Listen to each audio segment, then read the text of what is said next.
They didn't just walk out, they were extracted by divine design, by heavenly hand, and you were never meant to chase what God already called finished. Listen closely now.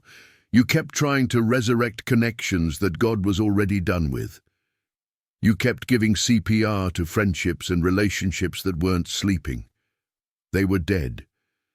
And God in His mercy didn't let them come back.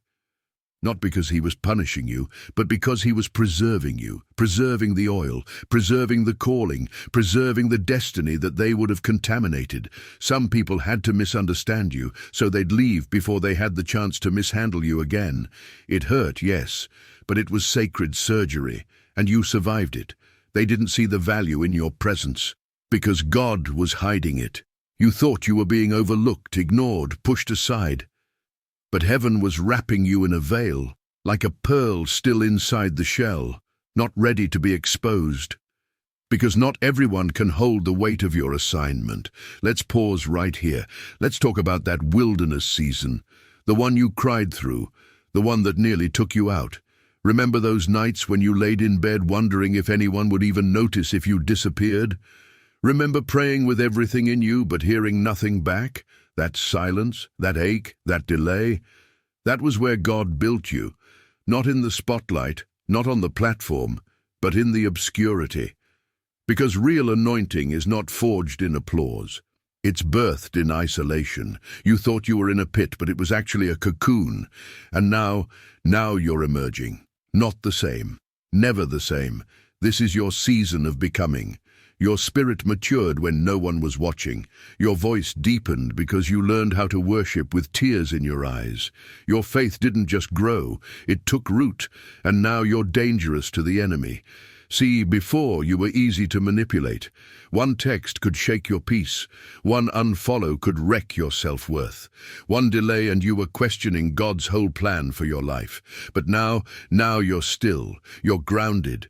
You've seen too much. You've survived too much. You no longer respond out of insecurity. You move in strategy, in obedience, in divine rhythm. God has been preparing you to step into rooms where your name has already been whispered. Doors are about to open, not because you networked or begged, but because you endured. Your obedience was loud in the spirit, even when your life felt quiet.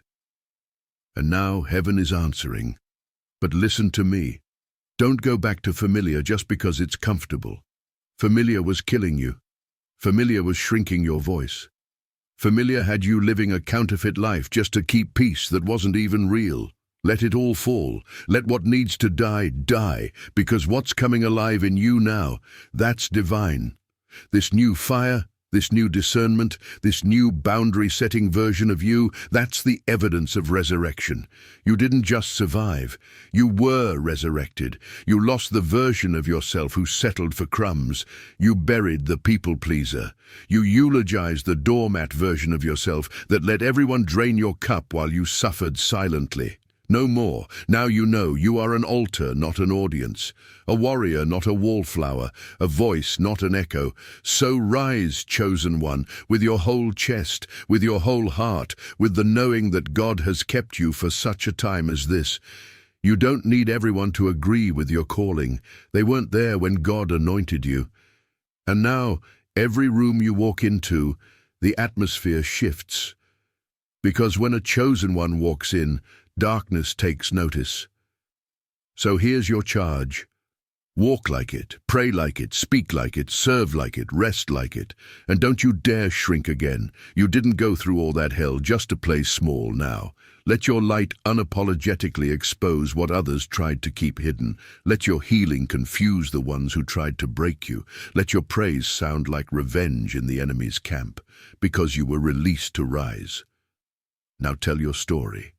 Testify without shame, lead without needing applause. And if this hit your spirit, if this felt like someone reading your journal out loud, it's because you're not alone. You're part of the remnant, and your voice matters here. So go ahead and comment. I was built in the fire, and I'm rising from the ashes. Like, subscribe, and hit the bell.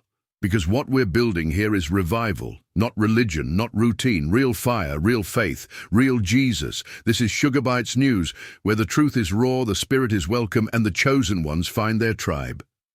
Team Jesus, let's ride.